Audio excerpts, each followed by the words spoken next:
Right, golf mates, with our friends at Shot Scope, I'm going to tell you now, the best way to lower your handicap is get up and down more. And that's all handicaps. Yep, absolutely. So it keeps a great score going, it keeps the momentum around going. If you up and down it, it makes you more birdies. You've hit it close to a par 5 in 2. You can make up and downs for birdies, save your scores with pars. And that's all different scenarios. All totally, completely. And for this, you called it cheap, burring pears and apples off the fruit, off the trees. Low hanging fruit. Yeah, because what do you need for fruit. this? Everybody's got one. Mobile phone. It's simple, a mobile phone. Yep. Now I'm going to get out of the way. Now this is any handicap. This will make you a crisp, clean chipper of the ball. He showed me and I couldn't believe it, so let me get out of the way.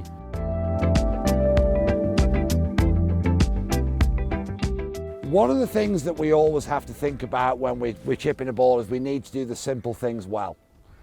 So the real simple thing that we need to do is make sure that the club shaft and the left arm always move at the same speed. Now that's quite hard to feel.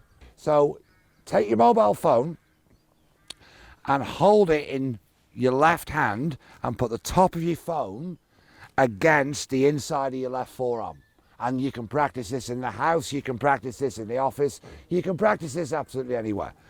So all we're thinking is we're trying to get the left arm from the wrist socket, elbow and shoulder to move at the same time, but we're trying to keep the top of the phone against your arm. So if you hit a chip shot with your hand and the hand moves faster than the other two levers, that phone would come off your arm. So what that would look like with a chip shot, and we see this all the time, is we see the handle going backwards, we see the head going forwards, and we see the ball hit the middle of the ball with the bottom of the club face, and that ball then comes off at about 70 miles an hour and goes across the green, and we're faced with the same shot that we've just hit. Yeah, that's a horrible idea, because that you just waste shot after shot after shot. So once you've practiced with the mobile phone, and again, like I said, this is a great idea, it gives you a great feel.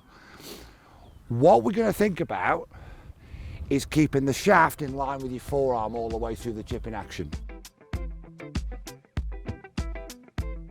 We're going to keep this really, really simple. We don't want to put the ball back in the stance, because that's what we hear. The problem is, your low points up here, you get really steep, you hit all sorts of fun shots. We get told loads, or common knowledge is put it back for chipping. Put it back. The problem is, if you put it back with chipping, the low points here and your arms are already back of your low point. All you'd ever do is pick it up with your hands and dump it in the floor with your hands. And that's your apple turnover. That's your apple turnover, or what you'll do from there, you'll pick it up and then back up, and there's your thin. So let's pop that ball in the middle. The same as the 3-wood and anything else we hit off the ground, yeah? We're going to keep 55% of the pressure on that lead foot. And what we're going to practice now, because we felt it with the mobile phone, is ever so slowly, we're going to swing the club back by pushing it back with this lead arm and keep the handle in line with the forearm. As we come into impact, we're going to pull the handle into impact, handle's in line with the forearm, arms connected to the chest, and as we keep pulling the handle through, that's still in line. This is why great coaches like Pete Cowan and great players like Matt Fitzpatrick like to chip left hand low, because they can keep the shaft in line with their arm.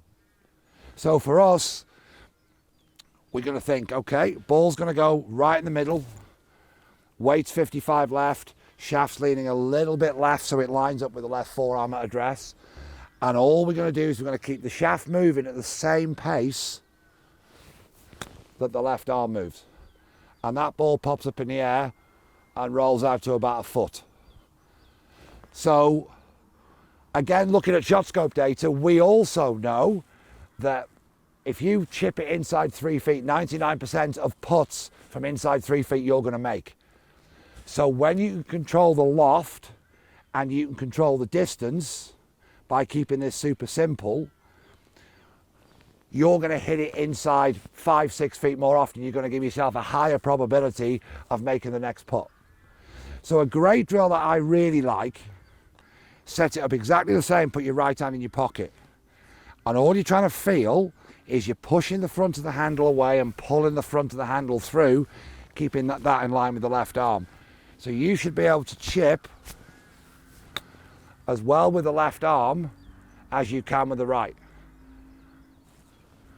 So we create the correct motion patterns with just the left arm. So all those balls have pretty much gone in the same place because the club face is really square. So when you do it with two arms on it, you're still trying to figure out balls in the middle, weights 55 left, shaft left, left arm does all the work, shaft stays in line with the left arm. And all of a sudden, we start to get those chip shots where we're pretty much going to make the next putt. While I've got us, you've showed us all the technique. Just curiosity, Yep. from where you are now, Yep.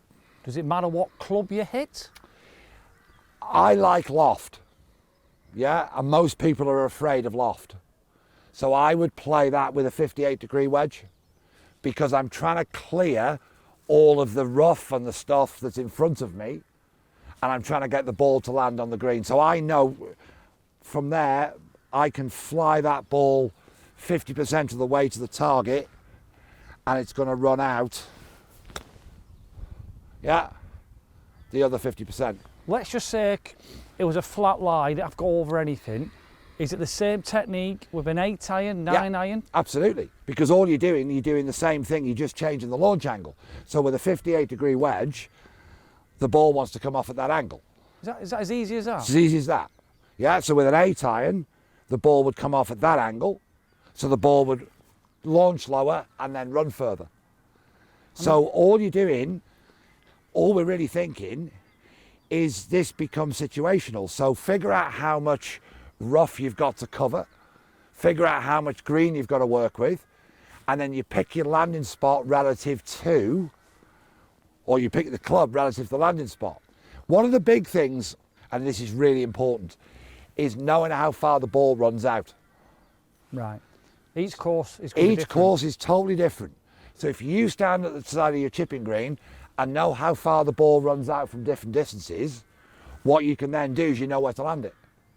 I chip 90% of my shots with my 58-degree wedge. That's why my 58-degree wedge is worn in the middle.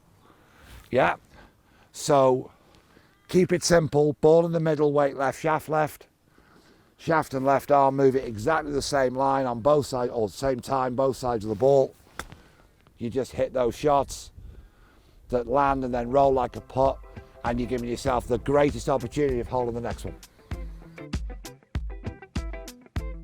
Yeah, so go back to your mobile phone drill, so the top of the mobile phone, to the bottom of your fingers, and against your lead forearm, and really slowly keep the top of the mobile phone against the inside of your arm, because it keeps this lever, and this lever all moving at exactly the same speed.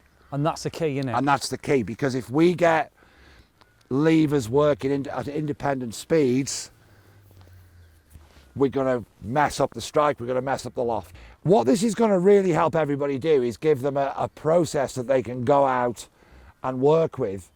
And if they stand in the house either with a mobile phone against their arm or just standing there in front of a mirror looking shaft and lead arm are one line at address, it's still one line, it's still one line, it's still one line, yeah, they're going to hit chip shots, yeah, as well as the best players in the world can hit chip shots. Go on then. Oh, that would have been nice. That would have been nice to finish with. So we're very lucky at Carers Green that we have a great golf course, great practice facilities.